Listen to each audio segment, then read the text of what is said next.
Hey guys, Coaster Confusion here. This year has gone by so fast, it's already December. I'm not going to do an intro here because I assume you've already read the title. Here's a year in review for 2024.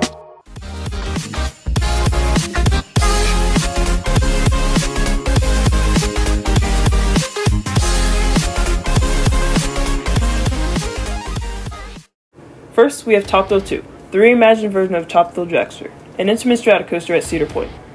Media Day was held in late April, and the coaster opened later in early May. The small population of the coaster community that actually rode this thing said it was great from what I've heard. I was not lucky enough to ride, but I personally believe it looks like an amazing ride.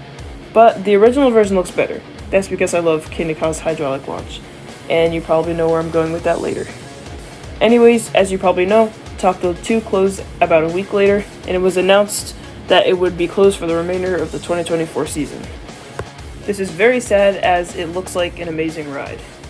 The next coaster I'll be talking about is Hyperia, a mock hypercoaster at Thorpe Park. No sad ending here, it's just that these major coasters keep closing. The coaster opened in late May as the tallest and fastest coaster in the UK.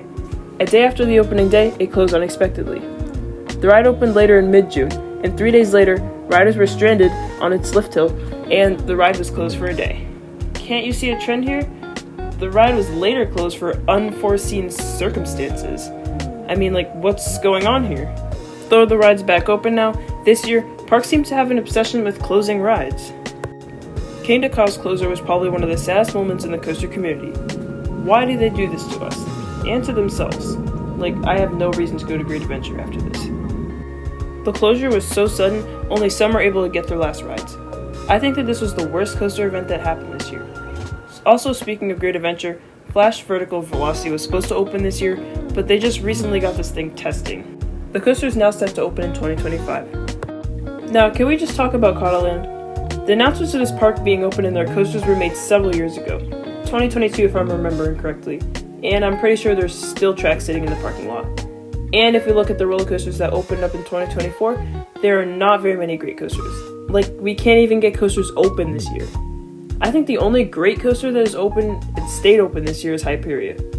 Looking at RCDB, most of the new coasters for 2024 are family coasters, which seem to be a new trend among parks and manufacturers. We can see this as Intamin recently released their new family coaster concept, in which inversions can be included, which I find really cool. Now, I don't feel like getting off topic here. If you'd like to hear more about my thoughts on the direction of the coaster industry, you can suggest in the comments below. Anyways, as we can see, 2024 was a rather dead year for the roller coaster industry. Many closed rides and not very much progress.